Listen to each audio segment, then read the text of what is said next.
The leader of the Democratic Party, Sarath Fonseca, attended a meeting in the Balasmulla area last night. The politicians of this country knew something. That is why they acted thinking only about themselves, disregarding the aspirations of the public. They gave false promises to the people. People have been deceived. As a result, the country's welfare did not improve. The public have a bleak view about the future. They are compelled to think only about today and not tomorrow. Their hopes for the future have shattered. Politicians who brought about this fate to the country are living in luxury and securing the future of their families. First, a 100-kilometer long expressway was built to Galle. The entire estimated cost was incurred in building just 26 kilometers. Now they have estimated 5 times the cost incurred in the entire 100 kilometers to extend the expressway from Galle to Mathura. This is the expressway game.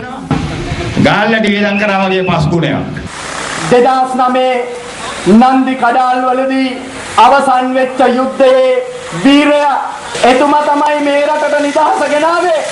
It is the hero who ended the war at Nandi Kadal in 2009 that brought about freedom to this country. Dear friends, this is the beginning of the second mission of independence. The fighters of the second freedom mission are the ones who are gathered here.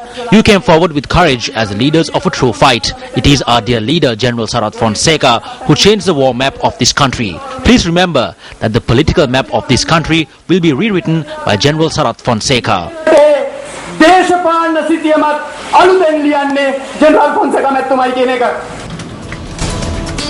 A new Sangha was declared open at the Sri Sudharma Rama Vihara in Mudugamuwa, Galpatha today. Speaking at the event, MP Arjun Ranatunga made the following remarks.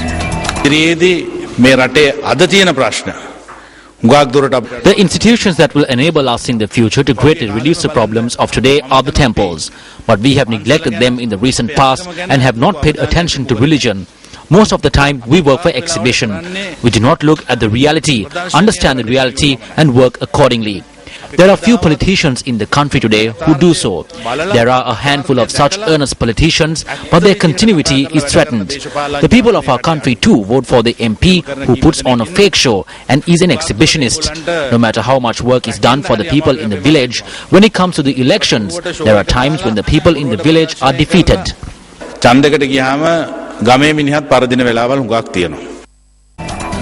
Moving on to sports news now. The first one-day international between Sri Lanka and New Zealand got underway today at the Mahinda Rajapaksa International Cricket Stadium in Hambantota. Sri Lanka were invited to take first lease of the wicket, and a massive 137-run second wicket stand helped the Lankans post 288 runs for their allotted 50 overs. Despite Sri Lanka losing opener Dimuth Karunaratne on the very first delivery of the game, Tilakaratne Dilshan and Kumar Sangakkara steered the home side past the 100-run mark. After the fall of the duo, the Lankans lost wickets at regular intervals. However, skipper Angelo Matthew was resilient at the crease and scored an unbeaten 74, ably helping Sri Lanka to reach 288 for the loss of 9 wickets in their 50 overs. Tilakaratne Dilshan top scored with 81 runs. The match was abandoned due to bad weather, with New Zealand on 13 for 1 at the end of 4.2 overs. He's got that one away. Of 75 delivery. The second South Asian Junior Athletic Championships commenced in the Birsa Munda Stadium in Ranchi, India. And according to Sports First Manju Tenwar, who is in India, over 1,000 sportsmen and women representing 8 countries in the region will take part in the championships. 40 sportsmen and women will be representing Sri Lanka at the championships, and the team will be led by 400 meters hurdles athlete Supun Viraj Randenia.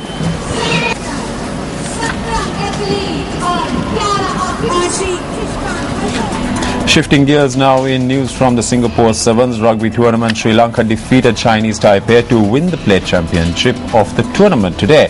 The Tuskers led the game 21-0 at Lemons. The Tuskers scored another 19 points in the second half to win the game 40-0.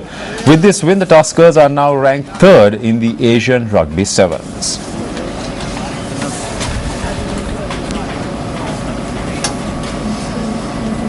Up next is a look at the bitter truth.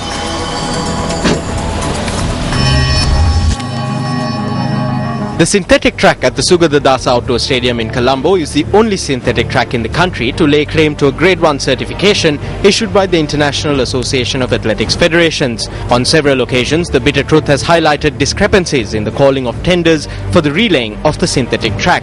Pinpointing bubbles on the track, discolorations, burns and other problems with the track for which there was a 5-year guarantee, the bitter truth highlighted the fact that standards had collapsed owing to the failure to follow proper procedure.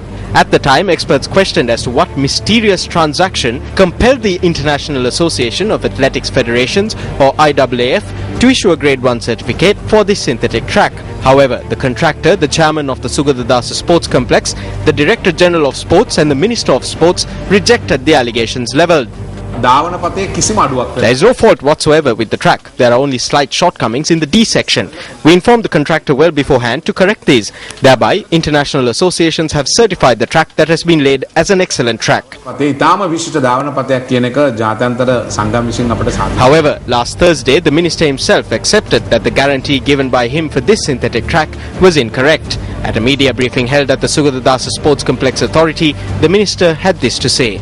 There is a clear issue here. We must accept that there has been a mistake. Otherwise, there is no reason for it to come apart in this way.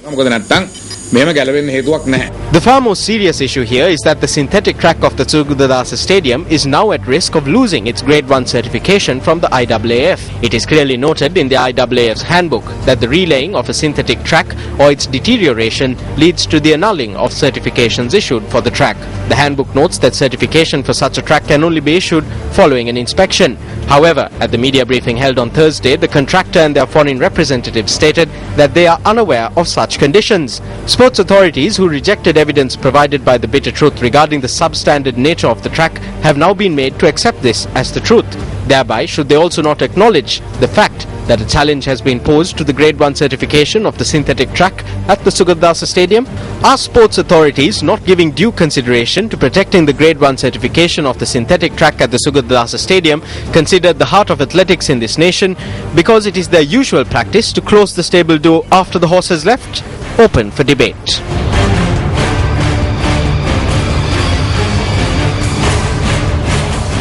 And with that, we wrap up tonight's edition of Primetime News. Thank you very much for joining us. I'm Arundhati Mudanayaka. And I'm Sharon Silva. We'll leave you with the weather forecast for the next 24 hours.